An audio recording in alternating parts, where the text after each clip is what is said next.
capítulo 9 do nosso precioso livro No Mundo Maior. Hoje o André vai fazer um serviço diferente do que ele está acostumado a fazer com o Calderaro. Nessa semaninha de férias dele, ele está aprendendo tanto. E hoje eles vão ajudar uma médium que trabalha num centro espírita, num grupo de estudos mediúnicos. E eles vão participar dessa reunião mediúnica de hoje. E o objetivo é que a Eulália não desista dos trabalhos, porque ela anda tão desanimada. Ela é uma pessoa competente, que nasceu para isso, que iria fazer o bem usando a sua mediunidade, através da mediunidade, mas que pelos comentários do próprio grupo, pelo medo deles, pelo jeito que eles conduzem, ela estava querendo desistir. Então hoje era bem diferente, os dois iam acompanhar esse grupo.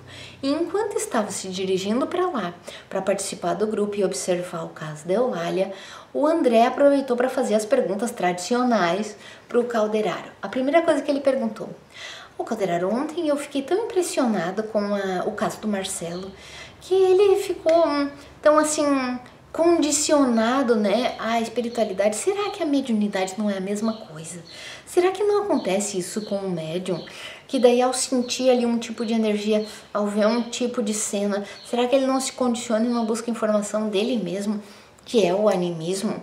Será?" Daí ele fez várias perguntas assim, tratando-se do condicionamento, Só para a gente lembrar, esse estudo do condicionamento foi conduzido por vários pesquisadores, mas o que mais teve renome foi o Pavlov, quando ele mostrava que até os animaizinhos podem ser condicionados a alguma coisa. Então assim, por exemplo, ele botava, quando o animalzinho colocava a patinha lá numa tecla amarela, por exemplo, ele ganhava uma comidinha. Então ele aprendeu que se encostasse lá no amarelo, ele ganhava comida. Mas se ele encostasse no roxo, ele ganhava um choque. Então ele condicionou a cor, ele condicionou ao prazer e a dor. Então cada vez que ele pensava em amarelo, ele pensava em comida, coisa boa, prazer. Quando ele pensava em roxo, ele pensava em dor, sofrimento, susto. Era o condicionamento. Então esse foi o estudo dele, mostrando que até essas consciências fragmentárias, como chamou o Calderaro, são condicionadas. Mas o que o André estava perguntando é, nesse condicionamento, será que não é a mesma coisa do animismo num grupo mediúnico? Será que o médium não pode ser condicionado quando ele vê uma cena, quando ele ouve um tipo de sotaque, um jeito de falar? Será que ele não se condiciona e traz? E aí o Calderaro começou uma aula. Ele disse: "André, esse assunto é muito importante, é melhor que a gente comente com mais profundidade." Então, enquanto ele estava se dirigindo lá para o grupo de estudos, que a Eulália participava, o Calderaro deu uma aula para o André sobre isso. E ele falou: "Sim, todos nós somos condicionados, e se um animalzinho consegue fazer isso, aprender, entender e condicionar, imagina uma mente impressionando outra mente. Claro que dá para fazer prodígios, claro que dá para passar muitas impressões."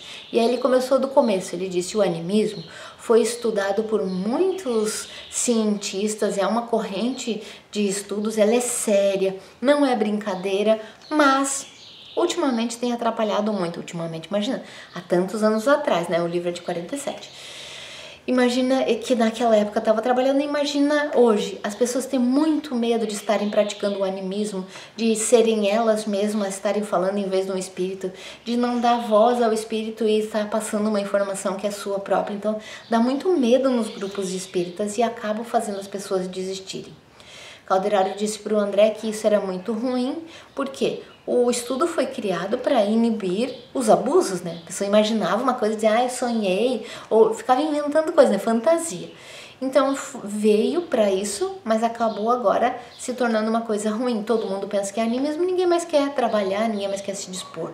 Aí o Calderaro conta todo o roteiro, porque a mediunidade, assim como qualquer outra coisa na natureza, precisa ser desenvolvida. E o que nós estamos esperando agora, nós como espíritas, é assim, que em uma reunião mediúnica o médium já esteja pronto. Pronto, ele já consegue ouvir, falar, ele passa com precisão o que ele ouve do espírito. Mas não é assim. Assim como todas as outras condições são desenvolvidas, precisa de treino. E o início do treino sempre passa pelo animismo, não tem como. Então não adianta criticar o médium, não adianta ficar se culpando, não adianta, porque tudo precisa ser estimulado, experienciado, treinado. E aí, a explicação melhor que eu achei que o Calderaro disse, mas daí como é, o André, né?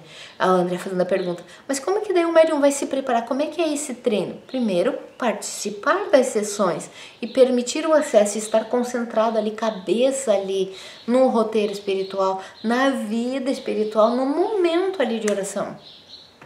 E segundo, boa vontade de querer fazer o bem, pensar no amor ao próximo, esses equilíbrios de pensamentos respeitáveis, sempre o equilíbrio do pensamento, né?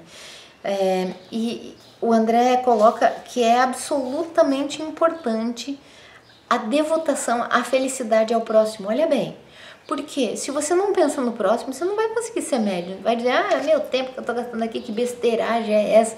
Pra que eu vou ficar falando coisas? Enfim, precisa compreender o bem coletivo. Então precisa ter vontade de ajudar, entender que existe sofrimento do outro lado, que a gente pode ajudar, pensar no bem e precisa ter superioridade moral. Então precisa fazer a evolução, a reforma íntima, evoluir nos sentimentos, nos pensamentos. É um esforço danado. Mas o que o Calderaro estava dizendo? É tão raro a pessoa querer fazer isso, querer se transformar, querer se melhorar, pensar no bem do próximo, querer o bem coletivo, gostar de praticar a caridade e ir lá. E com tudo isso, vai praticando, treinando e vai depurando esse sistema de comunicação entre outro mundo e o nosso. Entende? Então a maior parte do trabalho do médium é boa vontade para estar ali presente, para ficar focado ali, concentrado e também fazer a reforma íntima, querer o bem dos outros, de si mesmo e fazer cada vez melhor. Meu Deus, é difícil, né? É difícil, mas é possível. Enquanto o Calderaro estava terminando essas explicações, falando sobre como aquele tempo que o médium fica ali é importante, que vai angariando títulos meritórios para quem faz. Normalmente o médium já está devendo, né? Então tudo o que ele angaria ali já é para pagar a dívida, né? Normalmente é assim. Quem mais deve, mais ganha essa chance, um acelerador para pagar essas dívidas. A gente sabe disso, fala disso, mas às vezes é só da boca para fora. Às vezes não entende de verdade o tamanho do esforço que precisa ter para ser um bom médium. Então, criatura, não desista, já que a gente é devedor, já que já tá com as parcelas tudo abertas, os boletos tudo para pagar, aproveite essa chance. Faça mesmo a tua reforma íntima, queira o bem. Como disse ali o Calderaro, aqueles que têm vontade de ajudar, que pensam no bem coletivo, que querem mesmo auxiliar, faça, não te custa nada, não é vergonha nenhuma.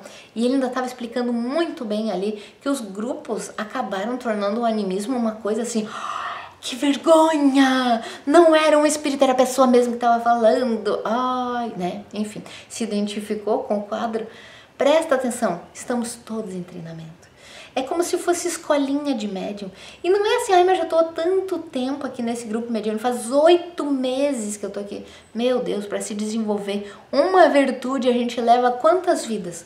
Para desenvolver essa mediunidade com Jesus, essa bem direita, essa certa mesmo, também leva tempo. Não queira acelerar as coisas, não queira ser perfeito no dia, como o Calderaro falou. A árvore não começa já dando fruto. Ela primeiro nasce, cresce um pouquinho, ela começa a se erguer, faz o tamanho certo, depois começa a dar o primeiro fruto, e os primeiros ainda não são bons, são meio fibrosos ou amargos. Na segunda produção que começa a melhorar, na terceira que fica melhor. Então, se a natureza não dá saltos desse jeito, por que você já tem que ser médium, nossa, perfeito, maravilhoso, dá comunicações incríveis na primeira? Não pense isso. Vá, desenvolva isso, desenvolva principalmente o teu amor. A mediunidade, ela vai acontecendo. Calderaro disse para o André, à medida que a gente vai conquistando esses méritos do bem, quer dizer, com a reforma íntima, pensando bem, querendo bem, essas coisas todas, você vai angariando mais condições de fazer comunicações melhores, de ter um conhecimento ampliado. Enfim, você vai ganhando ferramentas para acrescentar aquelas que você já tinha. Entendeu? Então a principal parte do médium é a boa vontade mesmo, é o manter-se elevado, lembra dos 3 níveis ali? Manter-se no de cima, mas como é que faz? O médium que consegue a comunicação, que já ele normalmente já está mais em contato nesse terceiro nível, que é o contato com a espiritualização, com os espíritos mais elevados, melhores. Então, quanto mais tempo conseguir ficar ali no terceiro andar, melhor. Melhores comunicações. Tá, daí ele explicou tudo isso. Chegaram lá no grupo, já era 8 horas, ia começar a tarefa mediúnica. E aí, o Calderaro deu as tarefinhas pro André para ele observar, né? Observa. São 11 pessoas que estão ao redor dessa mesa, mas somente 8 têm condições de realmente fazer a comunicação. Porque as outras 3 não estavam nem aí, estavam ali os olhinhos fechados, rezando, assim, aparentemente. Mas a cabeça estava lá no cinema que elas tinham perdido, estava lá na casa onde tinha os serviços que ela não tinha conseguido terminar. Então 3 ali estavam fora. Os outros 8 tinham condições, mas só a Eulália tinha uma condição real de ouvir o que o comunicante ia falar. E nessa noite, mais uma vez, era só esse comunicante que vinha. E esse era um médico, e o André gostou dele de cara. Por ser médico, né? Já sentiu afinidade assim. E esse comunicante ia passar uma mensagem, fazia tempo que ele estava querendo passar essa mensagem, sobre o auxílio, sobre a necessidade do auxílio aos enfermos. E ele queria passar essa mensagem para que o grupo fizesse alguma coisa pelos doentes, usasse de amor e carinho com os doentes e tal. Aí, essa vez ele ia passar a mensagem de novo, e aí o André, observando bem, viu esses 8 que tinham condições. E quando o instrutor lá do trabalho deu o sinal para que o médico começasse a falar, os 8 se sentiram tocados e cada um com a sua própria condição enxergou alguma coisa relacionado com a fala que o homem estava tendo. Ele estava falando para a necessidade de auxiliar o enfermo, como é difícil a vida do doente, que precisava mais carinho para receber dos outros, que era um momento de tristeza e tal. E cada um recebia de uma maneira. Uma enxergou uma enfermeira trabalhando lá no hospital. O outro pensou, nossa, eu devo visitar os doentes, eu conheço tanta gente que está doente, eu não visito. A outra pensou na cena de hospital também, das pessoas trabalhando, dos doentes, da sala. Enfim, cada um recebeu de uma maneira e estavam todos conectados ali. Com esse tema, doença, enfermidade, tratamento, cuidado. Mas a Eulália conseguiu captar de verdade as palavras dele.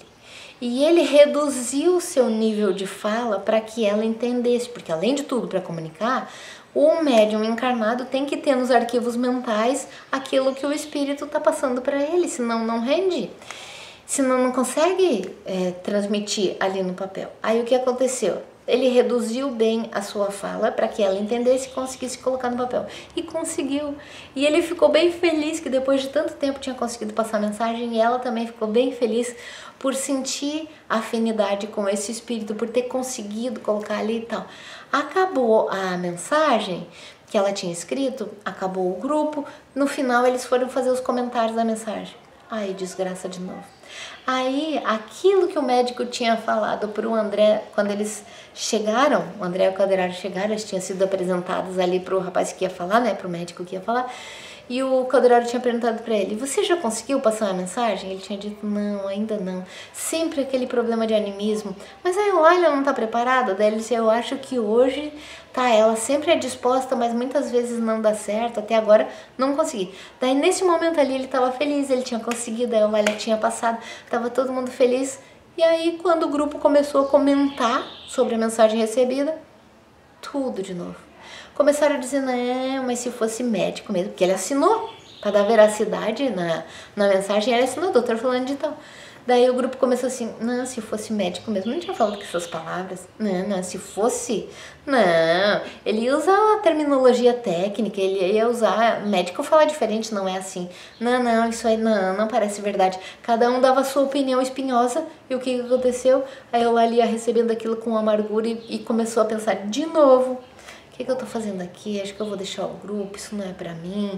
Ai, começou a desanimar. E aí, nesse momento que o Calderaro fez o sinal para André, para ele perceber o que estava acontecendo com o lobo frontal dela, com a epífise, para ele analisar o que estava acontecendo com ela. E realmente, ele botou o olho ali e viu, nossa, o desânimo cinzenta, a cabecinha dela que estava tão iluminada, né? A epífise que faz a comunicação estava toda, parecia um outdoor. E aí começou a diminuir e ela desanimou. E aí o Calderaro deu aquele passe, que sempre o passe, né, de tratamento. E aí ela foi ficando animadinha e ela disse, não, mas eu não vou desanimar não. Essa comunicação é tão importante, sempre que eu venho aqui eu me sinto bem. Isso é um serviço do bem, eu não tô fazendo nada de errado. Não tem nada de errado. E ela começou, através da influência do Calderaro, né, a pensar no bem, pensar no amor, pensar... E aí ela mudou os pensamentos e ficou tudo animadinha de novo. Apesar do burburinho ali acontecendo, ela ficou animada. E aí o Calderaro fez um sinal para o André que ele ia mudar o tipo de pensamento. E aí começou, ela ficou séria e o Calderaro passando ali a energia para ela e ela assim, esse é um serviço do bem. Ela pensando, né? Não dava para falar ali para eles. E ela pensando, não, eu vou continuar assim. Isso é certo, é um bom caminho, eu vou continuar no bem. E aí pensou um monte de coisas boas sobre o trabalho, sobre tudo. E no final ela fez uma oração de agradecimento para ela mesma, né? Fez uma oração assim, quietinha, mas agradeceu a oportunidade de ser médium. Claro, é uma oportunidade de ser médium para resgatar as dívidas, mas ela não sabia disso, ela só agradeceu a comunicação e tal. E o André percebeu como ela mudou de novo e como é importante que a gente se mantenha nesse terceiro andar ali, ó. Lembra no primeiro, segundo, terceiro andar? No terceiro andar é a comunicação com o superior. Cada vez que a gente reza, cada vez que a gente tem um pensamento bom, a gente se comunica com o superior, com o divino, com o amor, né? E ali encerrou a sessão para ela e o aprendizado para o André. Puxa... E além de tudo, o Calderaro ainda completou, tá vendo, André? Essas células que se iluminaram aqui. Ele disse, nossa, parece que essas aí a gente não usa. E o Calderaro informou para ele, claro, essas células, quando o homem descobrir, ele vai utilizar. Não se usa nada, só um tantinho de alguns que se usam para essa comunicação superior. Quando o homem descobrir que isso é importante, quando o homem descobrir o que é capaz de ser realizado com essas células, o mundo vai mudar. E o André ficou naqueles pensamentos, né? Cenas dos próximos capítulos. E aí, gostou do capítulo? Olha que importante a gente não ficar duvidando do serviço divino, ficar colocando empecilho para as comunicações, ficar com vergonha de ser ai, só estão praticando animismo na minha mesa, ai, não quero mais ir porque eu não escuto, eu não falo nada, ai, mas não vou. Faça o que você fez, o que você veio para fazer. Sabe, a gente traz um roteiro, a gente tem um projeto de vida, cumpra esse projeto, faça o teu roteiro, não fica pensando nos outros. Chegou um momento que Calderaro isolou os outros e deixou Eulália só com os pensamentos, era entre ela e ele, né? Deixou ela só ali com os pensamentos. Tem momentos que você precisa fazer isso, que você precisa pensar, o bem é o bem e é ali que você tem que estar. Combinado? Não desista, continue e até o próximo capítulo.